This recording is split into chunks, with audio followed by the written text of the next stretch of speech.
چلیے بسم اللہ الرحمن الرحیم۔ قال وَإِن فَعَلَ هَذَا غَيْرُ الْوَلِيِّ، امام محمد نے جامع صغیر میں فرمایا کہ اور اگر یہ کام یعنی باقرہ سے اجازت لینے کا کام ولی کے علاوہ نے کیا، دیکھیے خود متن یہ شرح میں وضاحت کر دے رہے ہیں صاحب ہدایہ، یعنی استامرا غیر الولی او ولی غیرہ اولا منہ، یعنی ولی کے علاوہ جو ولی ہی نہیں ہے، ولی کے علاوہ نے اجازت لی، جو ولی ہی نہیں، کوئی قرابت داری نہیں ہے، کوئی رشتہ داری نہیں ہے، یا قرابت داری تو ہے، مثلا باپ ہی ہے اس لڑکی کا، لیکن ولایت کی اہلیت اس کے اندر نہیں ہے، غلام بن گیا وہ کسی کا، باپ تو رہے گا ہی نا، غلام بننے کے بعد بھی ولایت ختم ہو گئی اس کی، کافر ہو گیا ولایت ختم ہو گئی اس کی، تو وہ بھی غیر ولی میں آ جائے گا۔ اچھا، او ولی غیرہ اولا منہ، یا ایسے ولی نے اجازت لی کہ جس سے دوسرا ولی جس سے زیادہ قریبی ہے، یعنی ولی اقرب بھی ہے اور ولی ابعد بھی ہے، ولی اقرب کی موجودگی میں اس نے نہیں اجازت مانگی، ولی ابعد نے اجازت مانگی، تو اس کا بھی حکم وہی ہوگا جو حکم غیر ولی کی اجازت لینے کا ہے۔ جیسے باپ پہلے نمبر پر تو بیٹا آتا ہے، لیکن نکاح کے باب میں بیٹے کی ولایت یہ بہت کم متصور ہوتی ہے، نکاح کے باب میں بیٹی کی، اور وہ بھی کس کے نکاح کے باب میں؟ باقرہ کے نکاح کے باب میں۔ یہ عورت باقرہ ہو اور اس کا ولی کون بنے؟ اس کا بیٹا بنے، یہ ہو سکتا ہے؟ جب باقرہ ہے تو شادی ہی نہیں تو بیٹا کہاں سے ہوگا؟ تو اس لیے ڈائریکٹ کہاں لے جاتے ہیں؟ غیر باقرہ اگر ہو تو بیٹا ولی ہو سکتا ہے، نہیں ہو سکتا؟ ہو سکتا ہے، لیکن یہاں پر چونکہ باقرہ کی صورت ہے تو اس لیے بیٹا تو ہو نہیں سکتا، باپ ہی ہوا ولی اقرب، باپ بھی موجود ہے، اس نے اجازت نہیں لی، اس کی موجودگی میں اس کا بھائی جو ہے اس لڑکی کا اس نے اجازت لی، بھائی بھی ولی ہے، باپ کے بعد کون آئے گا؟ بھائی آئے گا، حقیقی بھائی۔ باپ کا مطلب باپ دادا اوپر تک میں سے کوئی بھی ہوگا تو پہلے وہ آئے گا، ان میں سے کوئی نہیں ہے تو پھر کدھر جائے گا؟ باپ کے جز کی طرف جائے گا، یعنی بھائی، حقیقی بھائی، حقیقی بھائی نہیں ہے تو پھر سوتیلا بھائی، پھر اس کے بعد وہ بھی نہیں ہے تو پھر جو ہے چلا جائے گا چچا کی طرف، حقیقی چچا، سوتیلا چچا وغیرہ وغیرہ۔ تو باپ ولی اقرب ہے، اس کی موجودگی میں بھائی بھی ہے، ولی ابعد ہے، تو باپ نے اجازت نہ لے کر کے بھائی نے اجازت لی، تو اس کا بھی حکم وہی ہوگا جو غیر ولی کے اجازت لینے کا ہے۔ کیا حکم ہے؟ لم یکن رضن، تو اس کا ساکت ہونا، خاموش رہنا رضا نہیں ہے۔ لم یکن میں ہوا ضمیر جو نکلے گی وہ ضمیر کس کی طرف لوٹے گی؟ سکوتھا کی طرف۔ حتی تتکلم بہ، یہاں تک کہ وہ اپنی رضا زبان سے ظاہر کرے، کیا ترجمہ کریں گے؟ حتی تتکلم بہ، یہاں تک کہ وہ اپنی رضا کو زبان سے ظاہر کرے، یعنی اس کو بولے۔ دیکھیے اب سنیے کیوں ایسا ہے؟ لأن السکوت لقلۃ الالتفات الی کلامہ، جب وہ باقرہ ہے تو اس کے نکاح کی ذمہ داری کس کے اوپر آتی ہے؟ اولیاء کے اوپر آتی ہے، غیر ولی کے اوپر اس کی نکاح کی ذمہ داری نہیں ہے۔ عام طور سے نکاح کون کراتا ہے؟ جو ولی ہوتا وہی کراتا ہے، یہ نہ ہوتا ہے؟ جب نہیں کسی کا کوئی ہوتا ہے تو گاؤں والے مل کر کے اس کا کوئی رشتہ تلاش کرتے ہیں، ڈھونڈتے ہیں اور پھر کراتے ہیں، لیکن عام طور سے اولیاء ہی کرتے ہیں۔ تو اب دیکھیے اگر ولی اجازت طلب کر رہا ہے، جو ولی نکاح کراتا ہے، تو اب اگر وہ خاموش رہی تو اس کی اس خاموشی کو اس بات پر محمول نہیں کیا جائے گا کہ اس نے ولی کی بات کی طرف توجہ ہی نہیں دی، کیا فائدہ توجہ دینے سے، اس پر محمول نہیں کر سکتے آپ، کیونکہ معلوم ہے کہ نکاح کرانے کا ذمہ دار وہی ہے، اب اگر وہ اجازت مانگ رہا ہے تو اس کا خاموش رہنا یہ نہیں مانا جائے گا کہ وہ اس کی بات سے بے توجہ ہے. بے توجہی پر کب محمول کریں گے اس کی خاموشی کو؟ جبکہ ایسا شخص اجازت مانگے کہ جس کے ذمہ شادی کرانا نہیں ہے. باپ موجود ہے تو باپ کے ذمہ ہے، اس کی موجودگی میں بھائی کر رہا تو اس کے ذمہ ہے نہیں، تو سوچا توجہ ہی نہیں دی اس نے، مان لیا جائے گا کہ اس نے بے توجہی کی وجہ سے سکوت اختیار کیا. ٹھیک ہے. یا اجنبی کوئی ہے تب تو وہاں پر اور بدرجہ اولا یہ چیز ہوگی کہ جب وہ ذمہ دار نہیں ہے اور وہ اجازت مانگ رہا ہے اور خاموش رہ رہی ہے تو کیا مانا جائے گا کہ اس کی بات کی طرف اس نے توجہ ہی نہیں دی، اس کی اس سکوت کو رضا پر محمول نہیں کیا جائے گا. تو وہی کہہ رہے ہیں رضا کیوں نہیں ہوگی؟ خاموشی کرے لأن هذا السکوت لقلة الالتفات الى کلامہ، کیونکہ یہ خاموشی اس کے کلام کی جانب توجہ نہ ہونے کی وجہ سے ہے. اس اجازت لینے والے جو اجنبی ہے یا ولی آباد ہے ولی اقرب کی موجودگی میں توجہ نہ ہونے کی وجہ سے ہے. فلم یقع دلالۃ علی الرضا، لہذا اس کی وہ خاموشی رضا کی دلیل نہیں بن سکتی. لفظی ترجمہ کر سکتے ہیں رضا پر دلیل واقع نہیں ہو سکتی. بات سمجھ میں آئی؟ اب دیکھیے بات ختم ہو گئی کہ بھائی جو ولی ہے وہ اجازت مانگ رہا ہے تو اجازت مانگنے کا وہ ذمہ دار ہے شادی کرانے کا، تو اس وجہ سے اور اس کے سامنے جب اجازت مانگا تو دو جواب میں سے کوئی ایک جواب دینا ہے، یا تو نام کے ساتھ یا لا کے ساتھ. یہ نہ ہوگا نام کے ساتھ یا لا کے ساتھ. اب وہ خاموش رہی تو اس خاموشی میں دونوں احتمال ہے کہ یہ خاموش رہنا انکار ہے یا یہ خاموش رہنا رضا ہے. دونوں کا احتمال ہے. خاموش ہے تو مبہم ہے، وہ اس پر بھی لا سکتے ہیں، اس پر بھی لا سکتے ہیں، رد پر بھی لا سکتے ہیں اور رضا پر بھی لا سکتے ہیں.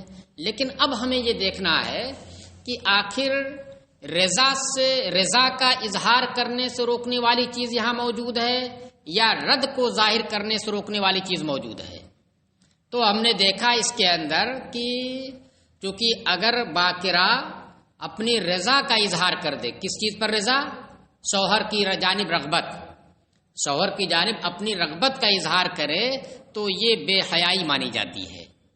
تو اس لیے حیادار ہے وہ، تو جو اس کے اندر حیا ہے اظہار رغبت سے، تو وہ کیا ہے؟ وہی مانے ہے کس بات سے؟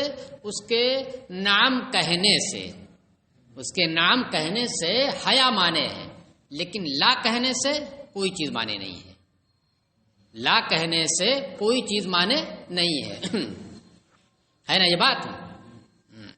آپ کے والد صاحب نے ہی آپ سے پوچھا کہ مطلب وہ تو لڑکی کی بات، ہم لڑکی کی بھی بات بتا سکتے ہیں کہ آپ کے والد صاحب نے آپ سے پوچھا کہ بتاؤ تمہارا رشتہ فلاں سے کر دیں، تو ہے ہاں ٹھیک ہے کر دیں، لیکن زبان سے بولتے ہوئے بے غیرتی اور بے حیائی محسوس ہوتی ہے، خاموش رہتا آدمی. نہیں ہے؟ چلیے. لیکن اگر نہیں کرنا ہے تو خاموش نہیں رہے گا، وہ سوچے گا میری پوری زندگی کا مسئلہ ہے، مجھے پسند نہیں ہے، نہیں مجھے پسند نہیں ہے کہہ دے گا آدمی. لیکن پسند ہے تو یہ بولتے ہوئے اسے حیا محسوس ہوتی ہے. تو اب دیکھو اس کے سامنے دو ہے، جب اس سے اجازت مانگی تو کیا ہے؟ وہ جواب دے سکتی ہے نام سے اور لا سے بھی، لیکن اس نے کچھ نہیں اظہار کیا. تو اب ہم دیکھیں گے کہ نام سے روکنے والی چیز یہاں موجود ہے یا لا سے روکنے والی چیز موجود ہے. تو ہم نے دیکھا لا سے روکنے والی یعنی رد کا اظہار کرنے سے روکنے والی کوئی چیز نہیں ہے. ہاں رغبت کو ظاہر کرنے سے روکنے والی چیز حیا یہاں پر ہے. لہذا ہم مانیں گے یہ کہ اس کا یہ خاموش رہنا کس چیز سے ہے؟ اظہار رغبت سے خاموش رہنا ہے. لہذا رغبت کے اوپر یعنی رضا کے اوپر اس کو محمول کیا جائے گا. یہ بات سمجھ میں آ گئی؟ کہہ رہے ہیں دیکھیے ولو وقع، اور اگر واقع ہو جائے. کیا واقع ہو جائے؟ یعنی رضا کی دلیل بن کر کے واقع ہو جائے. اگر یہ سکوت ولن تو رضا کے اوپر دلیل بن کر کے واقع نہیں ہوگا جب غیر ولی نے اجازت مانگی. اور علی سبیل التنزل یہاں پر کہہ رہے ہیں کہ اور اگر یہ رضا کی دلیل بن کر واقع ہو بھی جائے کہہ رہے ہیں فہو محتمل، تو وہ کلیئر نہیں ہوگی بلکہ محتمل ہوگی۔ محتمل کا مطلب کیا ہوا؟ جیسے رضا کی دلیل بن کر واقع ہو رہی ہے اسی طریقے سے عدم رضا کی بھی دلیل بن کر واقع ہو رہی ہے وہ، یعنی دونوں کا احتمال اس کے اندر ہے۔ اور جب دونوں کا احتمال ہے تو اب ایک جانب کو راجح قرار دے دینا، ایک ہی کے اوپر اسی کے اوپر اکتفا کر دینا، یہ کیا ہوگا؟ یہ حاجت کے وقت ہی ہو سکتا ہے، بلا حاجت نہیں ہو سکتا۔ مطلب یہ ہوا کہ اولاً تو کیا کہہ رہے ہیں کہ رضا کے اوپر دلیل بن کر کے واقع نہیں، ٹھیک ہے، تو اس لیے اس کے رضا کو، اس کے سکوت کو رضا نہیں مانا جائے گا، ٹھیک۔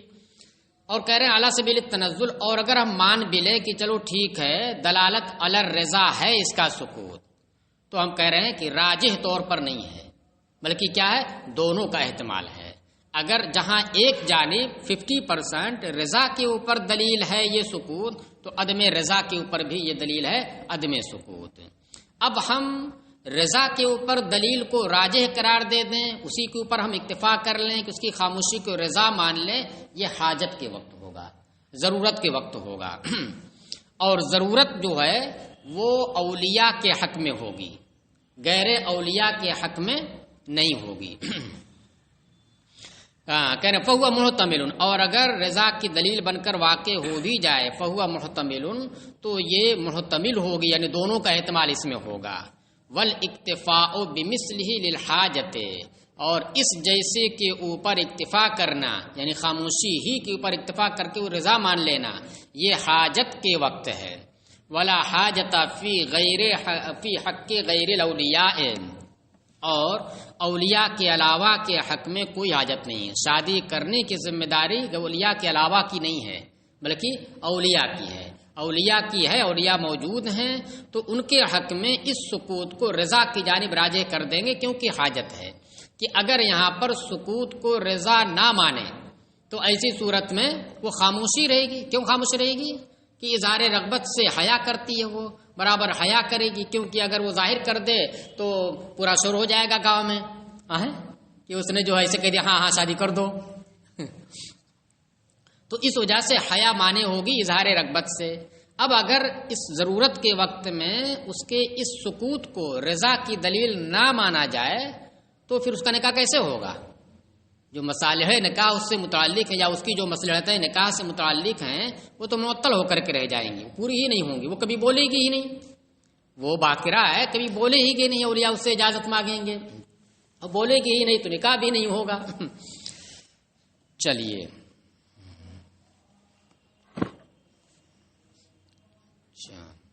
اب دیکھیے یہاں پر ایک چیز یہ ہے، ولو وقع سے جو کہا ہے اس پہ جب آپ غور کریں گے تو آپ کو یہ محسوس ہوگا کہ اس کی کوئی ضرورت نہیں ہے، اس عبارت کی کوئی ضرورت نہیں ہے، اس لیے کہ اگر آپ یہ کہتے ہیں، کیا کہتے ہیں؟ ولو وقع سے کہ تساوی کے طور پر، جیسا کہ ہم نے وضاحت کیا، تساوی کے طور پر 50% رضا اور 50% عدم رضا، تو پھر یہ دلیل کہاں رہے گی؟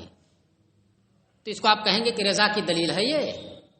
جب دونوں ہے تو کوئی بھی بات بولتا ہے اگر دو کا وہ رہتا ہے تو پھر یہ نہیں کہتے کہ فلاں کے اوپر یہ دلالت کرتا ہے۔ کیسے دلالت کرتا ہے؟ جیسے وہ ویسے یہ بھی، دونوں برابر ہیں اور آپ دونوں برابر مان رہے ہیں، 50% مان رہے ہیں، تو پھر یہ دلالت بن کر کے کہاں واقع ہوگا؟ اس لیے آپ کا یہ کہنا کہ اور اگر دلالت بن کر واقع ہو جائے، دلالت بن کر کے واقع ہونے کا مطلب کیا ہو؟ راجح ہو جب نہ دلالت بن کر واقع ہونا کہیں گے، اور اگر ایک لفظ بولا گیا اس میں دونوں احتمال ہے تو آپ کیسے مانیں گے کہ اس کے اوپر دلیل ہے؟ بھائی اس کے اوپر ہے تو اس کے اوپر بھی ہے، تو دلیل کہاں یہ ہوئی؟ اور اگر آپ کہتے ہیں کہ نہیں احتمال ہے عدم رضا کا، اور اس سے مراد کیا لے رہے ہیں؟ احتمال مرجوح، اس کا مان رہے ہیں احتمال مرجوح، تو اس کا مطلب کیا ہوا کہ رضا راجح ہو گئی۔ جب عدم رضا ناراضگی جو ہے مرجوح ہو گئی تو رضا کیا ہو گئی؟ راجح ہو گئی، تو پھر اس میں دونوں کا کہاں احتمال ہوا؟ اس کا کوئی اعتبار ہی نہیں۔ جو مرجوح ہے، جو راجح ہے تو یوں ہی ترجیح پا جائے گا وہ۔ تو اس وجہ، اور پھر اس کے بعد دیکھیے اوپر کیا کہا انہوں نے، اوپر جب ولی اجازت لے گا، ولی والی صورت میں ولی اجازت لیتا ہے تو خاموش رہنے کی صورت میں اسے رضا مانا جاتا ہے. کیوں رضا مانا جاتا ہے؟ دونوں کا احتمال ہے. بھئی خاموشی اس کی رضا پر بھی ہو سکتی ہے اور عدم رضا پر بھی ہو سکتی ہے، لیکن وہاں پر راجح قرار دیا کس کو؟ رضا کو. کیوں راجح قرار دیا؟ کہا اس لیے کہ رضا کی جہت یہاں پر غالب ہے. اور وہ رضا کی جہت کیسے غالب ہے؟ وہ ہے اظہار رغبت سے حیا کرنا. تو اصل دلیل وہی ہے کہ اظہار رغبت سے حیا کرنا یہ کیا ہے؟ یہ معنی ہے رضا، یہ تکلم کرنے سے، لہذا مانا جائے گا کہ اس کا خاموش رہنا یہ رضا ہے. ولا حاجت فی حق غیر الاولیاء، اور اولیاء کے علاوہ کے حق میں کوئی حاجت نہیں ہے کہ اس کے سکوت کو رضا مان لیا جائے. بخلاف ما اذا کان المستامر رسول الولی، برخلاف صورت کے جبکہ اجازت لینے والا ولی کا قاصد ہو. دیکھیے، ایک ہے ولی اور ایک ہے غیر ولی. ولی اجازت مانگ رہا ہے تو خاموشی رضا ہے. ولی کے علاوہ کوئی بھی مانگ رہا ہے یا ولی اقرب کی موجودگی میں ولی بعد مانگ رہا ہے تو خاموشی رضا نہیں ہے. لیکن اگر ولی کا کوئی رسول اور قاصد ہے، کیونکہ جو قاصد ہوا وہ بھی تو ولی نہیں ہوا، وہ بھی غیر ولی میں آ گیا نا. تو اسی لیے ایک سوال ہو رہا تھا کہ قاصد ولی کا اگر ہے اور وہ اجازت مانگ رہا ہے تو اس صورت میں کیا ہوگا؟ سکوت رضا ہوگی یا رضا نہیں ہوگی؟ جبکہ بظاہر دیکھنے میں کیا لگ رہا ہے؟ وہ بھی غیر ولی ہے، اور غیر ولی ماننے کا مطلب کیا ہوا کہ سکوت کو رضا نہ مانا جائے. تو اسی کو کہہ رہے نہیں، اگرچہ وہ غیر ولی ہے لیکن ولی کا قائم مقام ہے، ولی نے اسے قاصد بنا کر کے بھیجا ہے. اب مطلب ولی نے کہا کسی بھی اجنبی کو بنا کے بھیج دیا، جاؤ کہہ دو میری بچی سے کہ تمہارے باپ نے بھیجا ہے اور وہ فلاں سے تمہارا نکاح کرنے کی اجازت مانگ رہے ہیں. یہ کیا ہو گیا؟ یہ قاصد ہو گیا. اور ایک قاصد یہ ہو گیا کہ اسی کا حوالہ دے کر کے وہ کہے کہ فلاں نے بھیجا اور اس نے تم سے اجازت مانگی ہے، میں اس کا قاصد بن کر کے آیا ہوں. یہ ہو گئی کیا؟ رسالت، یعنی قاصد بننا. اور ایک وکیل بننا، اس نے کہہ دیا کہ ٹھیک ہے تم میری بیٹی کا نکاح پڑھا دو، میری بیٹی کا نکاح پڑھا دو. اب اس کے بعد اس نے وہ گیا، اب اس کے بعد کہہ رہا ہے کہ تمہارے باپ نے مجھے وکیل بنایا تمہارے نکاح کا، اتنا ظاہر کیا. پھر اس کے بعد کہا اب بتاؤ میں تمہارا نکاح فلاں سے کر دوں، کیا کہتی ہو؟ تو یہ ازراہ وکالت ہو گیا. تو وکالت کے طریقے پر ہو کیونکہ اس میں بھی حوالہ باپ کا آئے گا، یا رسالت کے طریقے پر ہو، دونوں صورتوں میں کیا ہوگا کہ ولی ہو یا وکیل ہو یا رسول، دونوں قائم مقام کس کے ہوں گے؟ ولی کے ہی ہوں گے. لہذا جو حکم ولی کا ہوگا وہی حکم اس رسول کا بھی ہوگا. حالانکہ دیکھا جائے تو کیا ہے؟ یہ غیر الولی ہے، ولی نہیں نا ہے. تو اس لیے اس کو کہہ رہے ہیں بخلاف ما اذا کان المستامر رسول الولی، برخلاف صورت کے جبکہ اجازت لینے والا ولی کا قاصد ہو. یہ اس میں نہیں آئے گا. ولی کے قاصد نے اجازت لی اور خاموش رہی وہ باقرہ، تو اس کی خاموشی رضا مانی جائے گی. کیوں؟ لأنہ قائم مقامہ، کیونکہ یہ قاصد ولی کا یہ ولی کے قائم مقام ہے. تو جیسے اس سے حیا کرتی ہے اسی طریقے سے اس سے بھی وہ حیا کر سکتی ہے. اجازت مانگ رہا ہے اور ولی اقرب جو ہے وہ شاہد کے طور پر موجود ہے، تو شاہد کی ضرورت بھی نہیں ہے، موجود ہے نا. تو وہی سکوت رضا نہیں ہوگی. موجود ہوگا تبھی سکوت رضا نہیں ہوگی.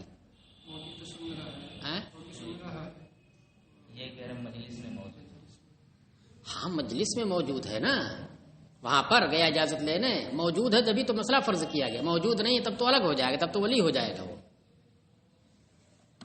موجود نہیں ہے، موجود ہے ساتھ میں، جبھی بھئی یہ کون ہوتا ہے اجازت لینے والا؟ اس کی طرف توجہ ہی نہیں دے گی، کیونکہ باپ ہے ذمہ دار، اس کے نکاح کا ذمہ دار باپ ہے. باپ نہیں مانگ رہا ہے، یہ مانگ رہا ہے، جس کا مطلب یہی مانگ رہا ہے، بے توجہی ہو جائے گی. اچھا اب دیکھیے اجازت طلب کی تو بعض صورتوں میں اس کی خاموشی رضا ہے اور بعض صورت میں خاموشی رضا نہیں ہے. تو کس طرح سے اجازت طلب کرنے کی صورت میں خاموشی رضا ہوگی یا خاموشی رضا نہیں ہوگی؟ کیسے اجازت طلب کرے؟ اس اجازت طلب کرنے میں کیا کیا ذکر کرنا ضروری ہے تو اس کو بتا رہے ہیں. اور اجازت طلب کرنے میں شوہر کا نام اس طریقے پر لینا معتبر ہے کہ علی وجہ تقع بہ المعرفۃ، کہ جس طریقے سے اس کی معرفت ظاہر ہو جائے، واقع ہو جائے، یعنی لڑکے کو معلوم ہو جائے کہ یہ کس لڑکے کے سے نکاح کی بات میری کر رہا ہے، اس طریقے سے واضح کرے وہ۔ لتظہر رغبتها فیہ، مطلب یہ ہے کہ شوہر کا جب اجازت لینے جائے تو شوہر کا نام اس طریقے سے لے کہ کیا نام ہے، کہ واضح ہو جائے کہ یہ کس سے نکاح کر رہا ہے۔ تو اب اس صورت میں اگر خاموش رہ رہی ہے اور اجازت لینے والا ولی ہے یا ولی کا رسول ہے تو وہ خاموشی رضا مانی جائے گی۔ اور اگر ولی نے ہی ایسے طریقے پر اجازت لی کہ جس میں شوہر کی تعین نہیں ہو پائی، مثلا یہ کہا کہ کیا میں تمہارا نکاح کسی مرد سے کرا دوں یا فلاں قبیلے کے کسی مرد سے کرا دوں، تو اب معرفت واقع نہیں ہوگی۔ اب اگر خاموش رہ رہی ہے تو اس خاموشی کو رضا نہیں مانا جائے گا، وہ متعین ہونا چاہیے۔ لہذا اگر یہ کہا کہ کیا میں تمہارا نکاح فلاں حاجی صاحب کے لڑکوں میں سے کسی لڑکے سے کرا دوں، نام نہیں لیا، اور وہ ان کے تمام لڑکوں کو جانتی ہے، اور وہ ان کے تمام لڑکوں کو جانتی ہے یا اس خاندان کے تمام لڑکوں کو جانتی ہے، اس کے بعد بھی خاموش رہی، تو اب یہ خاموشی رضا ہو جائے گی۔ یعنی ضروری نہیں ہے کہ خاص اس کا نام ہی لے، متعین ہو جانا چاہیے اور پتہ چل جانا چاہیے اسے، ہاں کن کن سے یہ میری شادی کر سکتے ہیں۔ اور جب مطلق کہا کہ کسی مرد سے کرا دوں، بھائی کوئی بھی مرد ہو، کہیں کا بھی ہو، تو سب کو تھوڑی وہ جانتی ہے۔ تو اس لیے بتا رہے ہیں کہ اجازت لینے میں خاموشی رضا ہوگی اس وقت جب کہ اجازت لینے میں شوہر کی تعین کرتے ہو، کہ اس کی وجہ سے اس طریقے سے ذکر کرے کہ اس ذکر سے بیوی اس لڑکی کے اوپر شوہر کی تعین ہو جائے اور معلوم ہو جائے۔ کیوں؟ تاکہ وہ راغب ہے کہ راغب نہیں ہے، دونوں باتیں واضح ہو جائیں۔ راغب ہوگی تو خاموش رہے گی، راغب نہیں ہوگی، بے رغبت ہوگی اس سے، تو بتا دے گی کہ نہیں مجھے منظور نہیں ہے۔ دیکھیے اوپر نشان لگ گیا ہے نا وہ متن کا، یہ متن کا نشان نہیں ہونا چاہیے، کیونکہ متن کی عبارت یہ نہیں ہے، دیکھ رہے ہیں نا، متن کی عبارت یہ نہیں ہے۔ وَتُعْتَبَرُ فِي الِاسْتِعْمَارِ تَسْمِيَةُ الزَّوْجِ عَلَى وَجْهٍ تَقَعُ بِهِ الْمَعْرِفَةُ۔ ہاں، اور کہہ رہے ہیں کہ خاموشی کے رضا بننے میں اجازت لینے کے اندر شوہر کا اس طریقے پر نام لینا معتبر ہے کہ جس سے معرفت واقع ہو جائے کہ یہ کون ہے جس سے شادی کی جا رہی ہے۔ کس لیے؟ لتظہر رغبتها فیہ من رغبتها عنہ۔ الرغبت فی کے معنی راغب ہونا اور رغبت عن کے معنی بے توجہ ہونا، بیزار ہونا، تاکہ اس لڑکی کی اس شوہر کی جانب رغبت اور بے رغبتی دونوں ظاہر ہو جائے کہ وہ راغب ہے یا بے رغبت ہے۔ اور جب متعین ہی نہیں ہوگا تو کیسے پتہ چلے گا کہ اس کی جانب راغب ہے یا راغب نہیں ہے۔ ولا تشترط تسمیۃ المہر، تو نام لینا اس طریقے سے کہ متعین ہو جائے، یہ ضروری ہے، تب جا کر کے سکوت رضا بنے گا۔ ولا تشترط تسمیۃ المہر، اور مہر کا ذکر کرنا یہ شرط نہیں ہے، یعنی خاموشی کے رضا بننے کے لیے اس اجازت لینے میں مہر کا بھی ذکر کرنا یہ شرط نہیں ہے۔ ہوا صحیح، یہی صحیح قول ہے، یعنی یہی مفتابہ ہے۔ کیوں یہ مفتابہ ہے؟ لأن النکاح صحیح بدونہ، کیونکہ نکاح بغیر ذکر مہر کے بھی صحیح ہے، بغیر مہر کے صحیح نہیں ہے، بغیر ذکر مہر کے صحیح ہے۔ ذکر مہر آپ نے نہیں کیا تو مہر آٹومیٹک ہو جائے گا، مہر مثل ہو جائے گا، بغیر مہر کے صحیح نہیں۔ ہاں تو دیکھیے ہوا صحیح کا مطلب کیا ہوا کہ اس میں دوسرا بھی قول ہے۔ وہ دوسرا قول کیا ہے؟ وہ ہے بعض متاخرین علماء کا، وہ یہ کہتے ہیں کہ نہیں، مہر کا بھی ذکر ہونا چاہیے، جس طریقے سے اس کی تعیین کا دخل ہوتا ہے اس کی رغبت اور بے رغبتی کو ظاہر کرنے کے لیے، اسی طریقے سے مہر کا ذکر بھی دخل رکھتا ہے رغبت اور بے رغبتی کو ظاہر کرنے کے لیے، کیونکہ مہر کی کمی بیشی سے بھی رغبت اور بے رغبتی ہوتی ہے، اس کا بھی دخل اس میں ہوتا ہے۔ مہر کی کمی بیشی زیادہ ہے تو ہو سکتا ہے کہ راغب ہو جائے، اور کم اگر ہے تو ہو سکتا ہے کہ اس کی وجہ سے وہ راغب نہ ہو۔ اسی لیے بہار شریعت کے اندر یہ لکھا ہوا ہے، اصل مسئلہ تو یہ لکھا ہوا ہے کہ مہر کا ذکر یہ ضروری نہیں ہے سکوت کے رضا بننے کے لیے، لیکن وہیں پر یہ بھی لکھا ہے کہ بعض مشائخ نے شرط لگائی ہے، لہذا بہتر یہ ہے کہ مہر کا بھی ذکر کرے، کب؟ جب لڑکی سے اجازت طلب کرے۔ وَلَوْ زَوَّجَهَا فَبَلَغَهَا الْخَبَرُ، یہ بات تو رہی اس وقت جب کہ ابھی نکاح ہوا نہیں ہے، نکاح کرنے سے پہلے اجازت طلب کی، تو اس وقت یہ صورت رہی کہ اگر یہ مذکورہ شرائط پائی گئیں کہ ولی نے اجازت لی یا ولی کے قاصد نے اجازت لی اور وہ لڑکی باقرہ ہے تو سکوت رضا ہے، اس کے سوا ہے تو سکوت رضا نہیں ہے۔ یہ کب کی بات رہی؟ جب کہ اجازت مانگی نکاح کرنے سے پہلے۔ اب آگے آ رہا ہے کہ نکاح کر دیا بغیر اس کی اجازت کے، بغیر لڑکی کی اجازت کے ولی نے نکاح کر دیا، اب بعد میں اس تک خبر پہنچی تو یہ نکاح موقوف ہو کر باقی رہے گا۔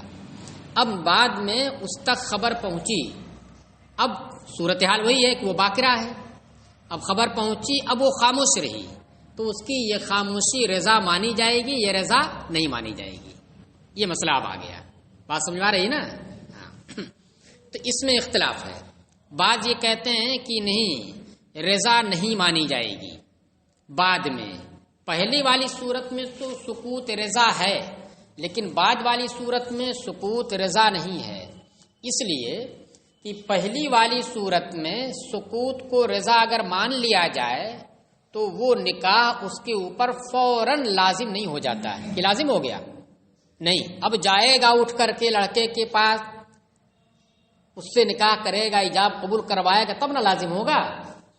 لیکن یہ جو وقت ہے یہاں سے اٹھ کر کے جانے کا، نکاح کرنے کا جو وقت ہے، اس دوران لازم نہیں ہوا ہے، اس دوران وہ اپنے اس اجازت کو رد کر سکتی ہے، اپنی اجازت کو وہ رد کر سکتی ہے، تو اس کا مطلب کیا ہوا؟ وہ نکاح بھی لازم نہیں ہوا۔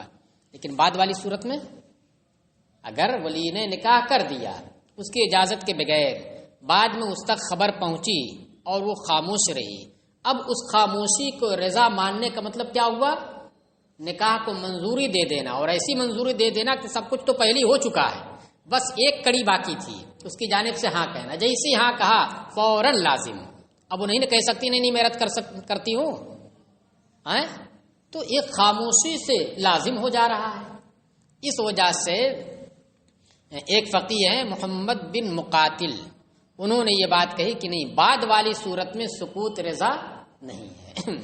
لیکن صحیح یہ ہے امام اعظم کے نزدیک جو مفتابع ہے وہ یہ کہ پہلے ہو یا بعد میں ہو، دونوں صورتوں میں اگر مذکورہ شرطیں پائی جا رہی ہیں کہ باقرہ ہے اور ولی اجازت لے رہا ہے یا اس کا رسول اجازت لے رہا ہے اور خاموش رہی، تو یہ خاموشی رضا ہے، پہلی صورت میں بھی اور بعد والی صورت میں بھی۔ اس لیے کہ جو اس کی رضا کی وجہ ہے، اس کی اس خاموشی کو رضا پر دلیل بنائی گئی، تو دلیل بنانے کی جو وجہ ہے وہ وجہ چاہے پہلے ہو یا بعد میں، دونوں صورتوں میں متحقق ہوتی ہے۔ وہ کیا ہے؟ اظہار رغبت سے حیا کرنا۔ تو جیسے پہلے اظہار رغبت سے حیا مانے ہے لہذا خاموش رہی، اسی طریقے سے بعد میں بھی تو اظہار رغبت سے حیا مانے ہے، کہہ دے وہاں پر ہاں ٹھیک مجھے منظور ہے، تو یہ اسی سے تو مانے ہے حیا، تو یہ چیز وہاں بھی پائی جا رہی ہے، یہاں بھی پائی جا رہی ہے، لہذا جیسے یہاں پر خاموش رہنا اجازت ہے اسی طریقے سے وہاں پر بھی خاموش رہنا اجازت ہے۔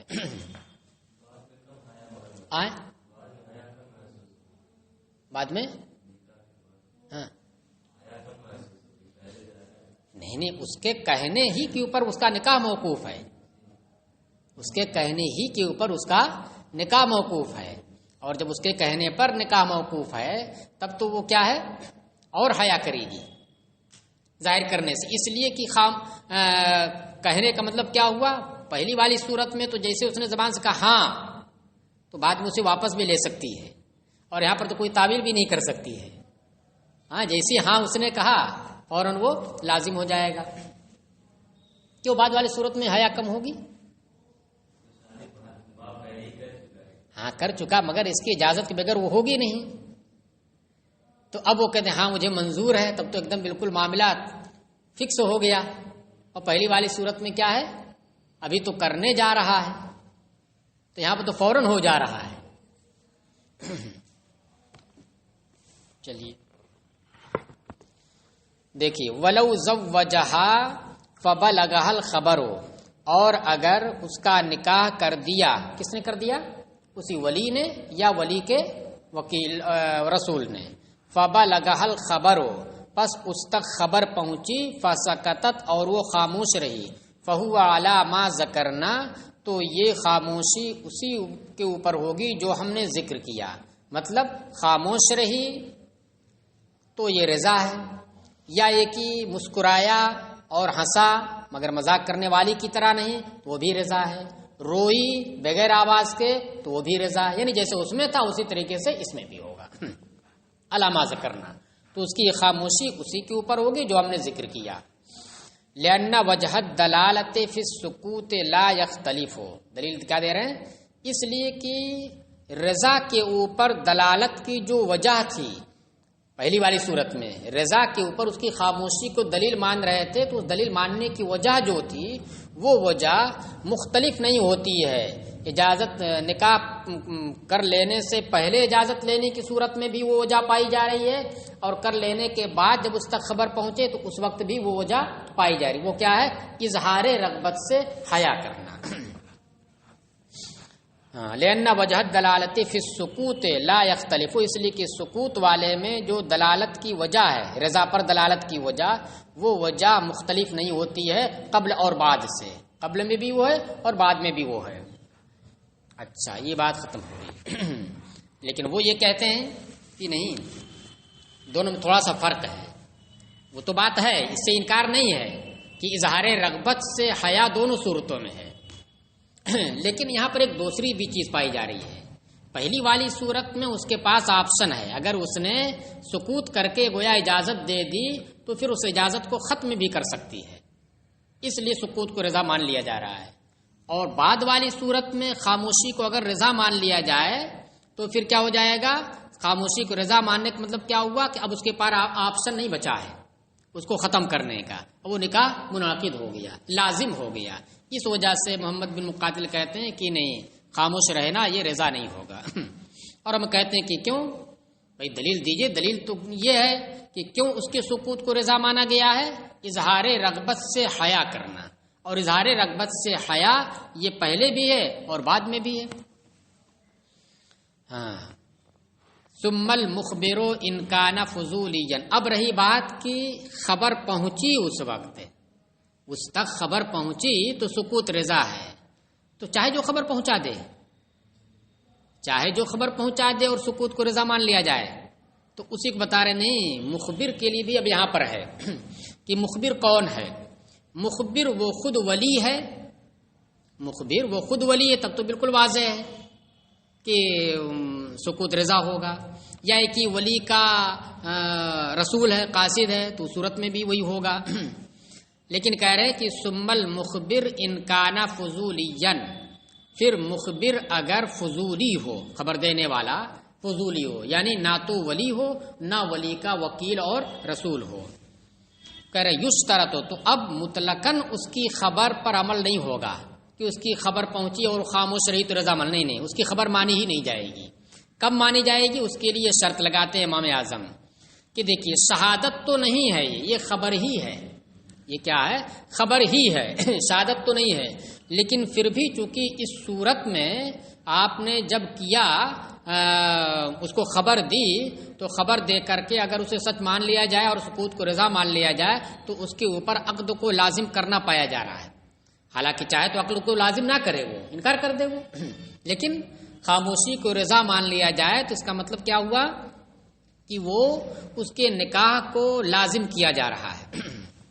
تو اس وجہ سے مطلق اگر کوئی فضولی جا کر کے خبر دے دے تو اس کی خبر کے اوپر عمل نہیں ہوگا جب تک کہ شہادت کی دو شرطوں میں سے ایک شرط اس کے اندر پائی نہ جائے۔ پوری شرط پایا جانا ضروری نہیں، کیونکہ شہادت ہے نہیں ہے خبر ہی۔ اب شہادت کی دو شرطیں کیا ہیں؟ ایک تو یہ ہے کہ وہ دو لوگ ہوں، تنہا شاہد نہ ہو، دو لوگ ہوں، اور دوسرے کیا ہے؟ دونوں عادل ہوں۔ تو اب ان دونوں میں سے ایک ضروری ہے، چاہے دو ہوں فاسق ہی کیوں نہ ہو، یا کہ ایک ہی ہو مگر عدالت کے ساتھ ہو، متصف ہو، تو ان دونوں شرطوں میں سے ایک شرط پایا جانا اس کے لیے ضروری ہے۔ کہہ رہے پھر خبر دینے والا اگر فضولی ہو یشترط فیہ العدد او العدالت عند ابی حنیفہ، تو اس کے اندر عدد یا عدالت کی شرط لگائی جاتی ہے امام صاحب کے نزدیک، خلافاً لہما برخلاف صاحبین کے، کہ وہ یہ کہتے ہیں کہ نہیں اس کے اندر جو عدالت کی یا عدد کی شرط نہیں ہے، کوئی بھی خبر دے دے پھر خاموش رہے تو اس کی خاموشی رضا مانی جائے گی۔ ولو کان رسولاً، اور اگر وہ فضولی نہیں، ولی بھی نہیں بلکہ ولی کا رسول ہے، کہ لا یشترط اجماعاً، تو اجماعاً یعنی بالاتفاق کوئی شرط نہیں لگائی جاتی ہے۔ وَلَهُ نَظَائِرُ، اور اس مسئلے کی بہت سی نظیریں بھی ہیں۔ کس مسئلے کی؟ کہ مخبر کے اندر شہادت کی 2 شرطوں میں سے ایک شرط لگائی جائے۔ مخبر کے اندر مخبر کی خبر کو معتبر ماننے کے لیے شہادت کی 2 شرطوں میں سے ایک شرط معتبر ہو امام صاحب کے نزدیک، اس کی اور بھی نظیریں ہیں، جیسے کہ آپ نے کسی کو اپنا وکیل بنایا یا کسی کو آپ نے معزون قرار دیا، اجازت دے دی، ٹھیک ہے تم تصرف کر سکتے ہو، ٹھیک ہے ہو گیا وہ، اب آپ کے وکیل ہو گیا، آپ نے جو کام اس کے سپرد کیا وہ کام وہ کر سکتا، اس کا اختیار اسے ہے، یا جس کی اجازت دے دی وہ تصرف بھی کر سکتا ہے وہ۔ اب اگر کسی شخص نے جا کر کے جو موکل کا یا آذن کا اذن دینے والے کا وکیل نہیں ہے اور نہ اس کا رسول ہے، ایک فضولی شخص نے جا کر کہہ دیا کہ تمہارے موکل نے تم کو وکالت سے معزول کر دیا ہے، اب یہ خبر دینے والا ہے، تو کہہ رہے کہ اس کی خبر کے اوپر اعتبار اسی وقت ہوگا جب کہ شہادت کی 2 شرطوں میں سے ایک شرط پائی جائے، مطلق نہیں۔ اسی طریقے سے معزون ہے، اس کو اس نے روک دیا اور اس کی خبر کسی فضولی نے جا کر کے دی، تو اس فضولی کی بات پر عمل کب ہوگا؟ جب کہ 2 شرطوں میں سے ایک شرط پائی جائے، تو اسی طریقے سے یہاں پر بھی ہے۔ وَلَوِ اسْتَأْذَنَ السَّيِّبَ فَلَا بُدَّ مِنْ رِضَاهَا بِالْقَوْلِ، اور اگر سیبہ سے اجازت مانگی، سیبہ بالغہ سے، چونکہ بات اسی اجازت مانگنے کی بات اسی سے، بالغہ ہی سے، تو ضروری ہے زبان سے اس کی رضا، زبان سے وہ بالقول رضا کرے۔ لقولہ علیہ السلام السیب تشاور، کیونکہ حضور علیہ السلام نے فرمایا سیبہ کے لیے کہ سیبہ سے مشورہ لیا جائے، مشاورت کی جائے، باب مفعالت سے ہے یہ، اور باب مفعالت یہ مشارکت چاہتا ہے، یعنی جو کام ایک جانب سے ہو تو دوسری جانب سے بھی وہی کام ہو، تو اب اس میں ایک جانب سے بالقول اجازت طلب کرنا ہے، تو اب مشاورت کب ہوگی؟ جب اس کی جانب سے بالقول اجازت دینا ہو۔ تو لفظ تشاورو جو حدیث پاک میں آیا ہے وہ اس بات پر دلالت کر رہا ہے کہ سیبہ بالقول اجازت دے، جیسے بالقول اجازت لی گئی اس سے، تبھی مشاورت کا تحقق ہوگا۔ وَلِأَنَّ النُّطْقَ لَا يُعَدُّ عَيْبًا مِنْهَا، اور اس لیے بھی بالقول اجازت ضروری ہے کیونکہ زبان سے بولنا، اپنی رضا کا اظہار کرنا سیبہ کے لیے، یہ اس کی جانب سے عیب نہیں سمجھا جاتا، لا يعد عیبا منہا میں اعظمی کے برجے سیب۔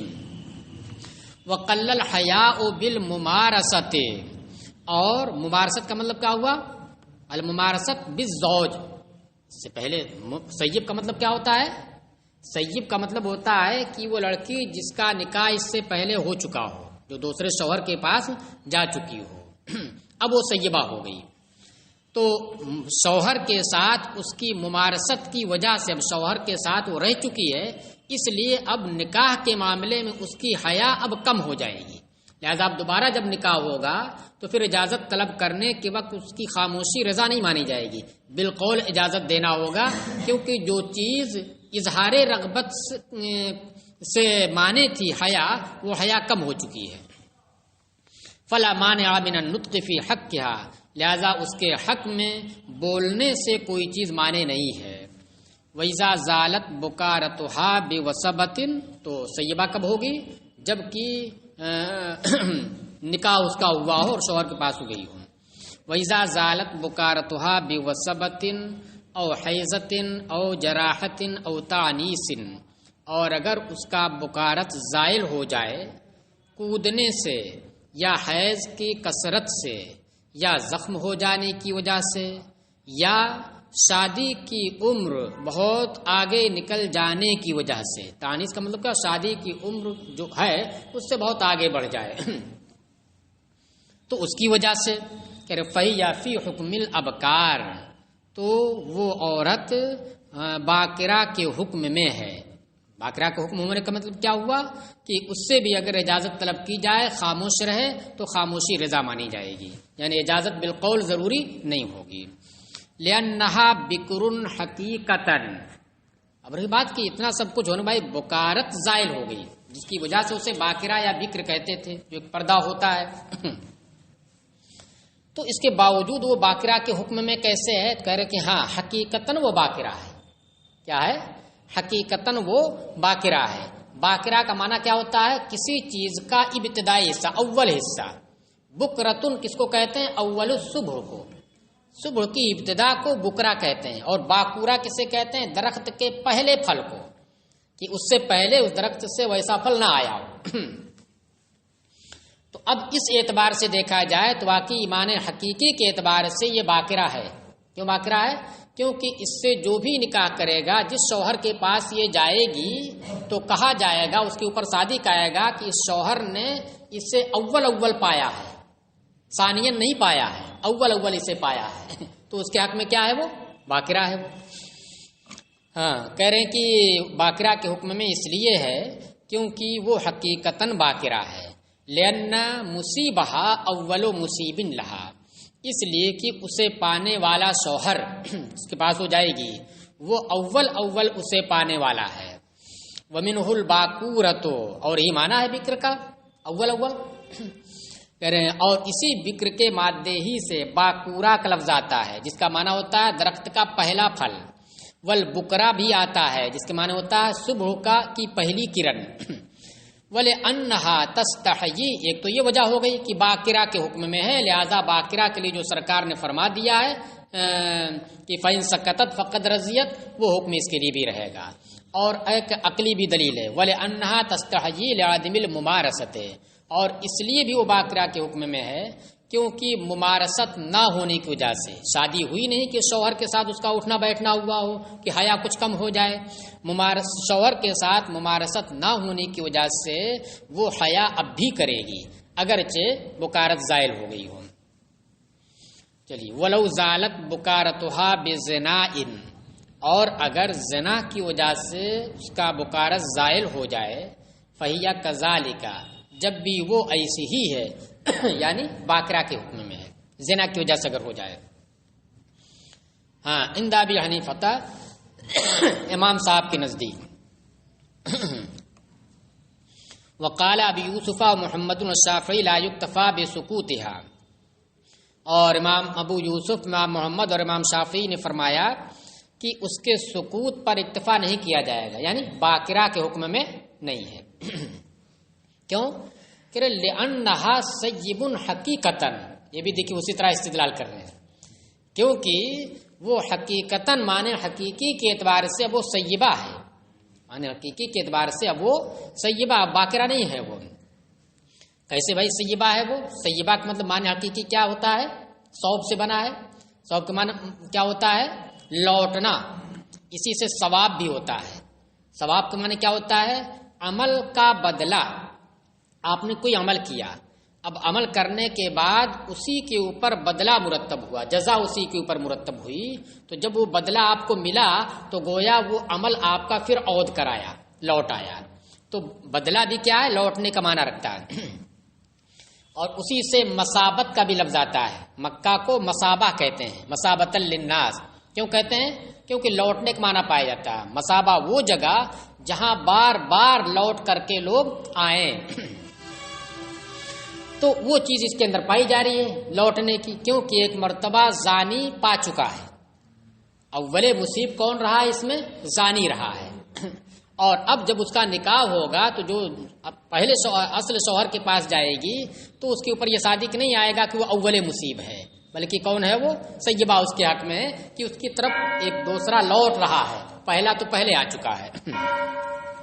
لِأَنَّ مُصِيبَهَا عَائِدٌ إِلَيْهَا، اس لیے کہ اب اسے پانے والا شوہر یہ اس کی جانب لوٹنے والا ہے، اور پہلا پانے والا تو زانی ہے۔ ومنہ المصوبۃ، اور اسی مادے سے مصوبہ کا بھی لفظ آتا بدلے کے معنی میں، اس میں بھی لوٹنے کا معنی ہے۔ والمصابۃ، مصابت بھی آتا ہے لوٹنے کی جگہ۔ والتصویب، تصویب بھی آتا ہے ایک اعلان کے بعد دوبارہ اعلان کرنا، اعلان کو لوٹانا۔ ولی ابی حنیفہ ان الناس عرفوها، اور امام اعظم کی دلیل یہ ہے، یہ تو ان کی پہلی والی دلیل کے مقابل دلیل ہو گئی، لیکن جو دوسری دلیل تھی، دوسری دلیل کیا تھی کہ وہ حیا کرے گی جب شوہر سے ممارست نہیں ہوئی ہے، تو اگرچہ یہ سب چیز پائی گئی تانیس کی وجہ سے یا جراحت کی وجہ سے زوال بکارت ہوا، مگر یہ چیز ابھی بھی پائی جا رہی ہے کہ ممارست نہ ہونے کی وجہ سے حیا کرے گی، تو اس کا جواب اس میں نہیں ہوا، پہلی والی دلیل کا جواب تو ہو گیا۔ تو امام صاحب کی دلیل کیا ہے کہ ان الناس عرفوها بکرن، کہ لوگوں نے اسے باکرہ جانا ہے، باکرہ ہی جانتے ہیں کہ وہ باکرہ ہے۔ فیعیبونها بالنطق، تو اب اگر آپ بالقول اجازت کی قید لگا دیں گے تو پھر وہ سب لوگ اس کو کیا جانتے ہیں؟ باکرہ ہی جانتے ہیں۔ اب بالقول اگر اجازت دے دے گی تو لوگ اس پر عیب لگائیں گے کہ دیکھو باکرہ ہوتی ہوئی بھی کیا زبان سے وہ بول رہی ہے، تو لوگ اس کے اوپر عیب لگائیں گے بولنے کی وجہ سے۔ فتمتنع عنہ، لہذا وہ بولنے سے باز رہے گی۔ فیکتفا بسکوتہا، لہذا اس کے سکوت ہی کے اوپر اکتفا کیا جائے گا، یعنی اس کے سکوت کو رضا مان لیا جائے گا۔ کہ لا تتعطل علیہا مصالحها، تاکہ اس کے مصالح اس کے اوپر معطل ہو کر نہ رہ جائیں۔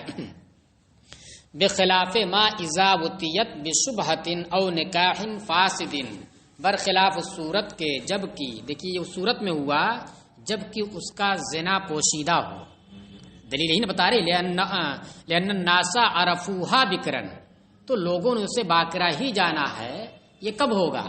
جب کہ اس کا زنا پوشیدہ ہو، چھپا ہوا ہو، لوگ جانتے نہ ہو۔ تو اس کا مطلب کیا ہوا کہ اگر زنا اس طریقے سے اس نے کیا یا زنا کی عادت اس طریقے سے بنا لی کہ سبھی لوگ جانتے ہیں کہ یہ زانیہ ہے زانیہ ہے، تب حیا کہاں رہے گی؟ اب اس کی سکوت کو رضا نہیں مانا جائے گا، کیونکہ دلیل یہی ہے نا کہ اس کا زنا چھپا ہوا ہے، لوگ اسے باکرہ ہی جانتے ہیں، اسے زانیہ نہیں جانتے ہیں، لہذا اس کی وجہ سے اس کے سکوت کو رضا مانا جائے گا۔ اور اگر لوگ جان گئے یا اس طریقے سے ہوا کہ ثابت بھی ہو گیا، اس کے اوپر حد زنا بھی جاری ہو گئی۔ کون سی حد زنا؟ غیر شادی شدہ والی، تو غیر شادی شدہ اسی کی بات ہی چل رہی ہے، تو غیر شادی شدہ ہی والی ہوگی، کوڑے لگیں گے۔ تو کوڑے لگنے کے بعد بھی زندہ رہ سکتی ہے، لیکن دوسری والی جو سزا ہے اس کے بعد تو نہیں رہے گی۔ چلیے، برخلاف اس صورت کے کہ اذا وطیت بشبہۃ، جب کہ اس سے شبہے کی بنیاد پر وطی کی گئی ہو۔ کبھی کیا ہوتا ہے وطی بھی شبہ ہو جاتی ہے، مثلا شادی ہوئی دوسری بہن سے اور شادی ہوئی مگر وہ مشتبہ ہو گئی، دوسرے سے شوہر نے کیا کر لیا؟ وطی کر لی، یہ سمجھ کر کے کہ میری بیوی یہ ہے، یہ جان کر کے کہ نہیں یہ میری سالی ہے، نہیں، اس نے یہ سمجھ کر کے کہ میری بیوی یہ ہے، تو یہ غلطی ہو گئی نا، تو اس کو وطی بالشبہ کہیں گے کہ شبہے میں اس نے اپنی بیوی سمجھ کر کے اس سے وطی کر لیا۔ تو اس طریقے سے اگر شبہے کی وجہ سے وطی ہو گئی تو پھر اسے سیبہ کے حکم میں مانا جائے گا۔ کیوں؟ اس لیے کہ شریعت نے اس کے اس وطی کو ظاہر کر دیا ہے، اس کے اوپر احکام مرتب کر دیے، اس شبہے کی وجہ سے اس کے چھپانے کا حکم نہیں دیا، بلکہ اس کے اوپر احکام مرتب کر دیے کہ اب اس شبہے کی وجہ سے جو وطی ہوئی اس کی وجہ سے اب اگر اس کا فوراً نکاح کرنا ہے تو نہیں ہوگا، عدت گزارنی پڑے گی، مہر بھی اسے دینا پڑے گا۔ برخلاف اس صورت کے جب کہ اس سے شبہے کی وجہ سے وطی کی گئی، او نکاح فاسد، یا نکاح فاسد سے وطی کی گئی، بغیر گواہوں کی موجودگی کی نکاح کر لیا تو نکاح فاسد ہے، وطی بھی اس نے کر لی تو اب وہ سیبہ کے حکم میں ہو گئی۔ کیوں؟ لأن الشرع اظہرہ، اس لیے کہ شریعت نے اس کی اس وطی کو ظاہر کر دیا ہے، لہذا اب حیا ختم ہو گئی۔ کیسے ظاہر کر دیا؟ حیث علق بہ احکاما، اس طرح سے کہ شریعت نے اس وطی کے ساتھ احکام متعلق کر دیے ہیں۔ کون سے احکام؟ وہی کہ اب اس کے اوپر مہر بھی دینا ہوگا اور اس کے لیے عدت بھی ہوگی۔ اما الزنا فقد ندب الی سترہ، اور رہا زنا تو اس کو چھپانا یہ مندوب ہے، چھپانے کا حکم ہے۔ حتی لو اشتہر، لہذا جب اس کے چھپانے کا حکم ہے ظاہر نہیں ہوا ہے تو پھر وہ باکرہ ہی مانی جائے گی۔ حتی لو اشتہر حالھا، یہاں تک کہ اگر اس کی یہ حالت زنا مشہور ہو گئی، سبھی لوگ جاننے لگے کہ اس نے زنا کیا ہے، کہ لا یکتفا بسکوتہا، تو اب وہ سیبہ کے حکم میں ہو جائے گی، اس کے سکوت کے اوپر اکتفا نہیں کیا جائے گا کہ سکوت کو رضا مان لیا جائے۔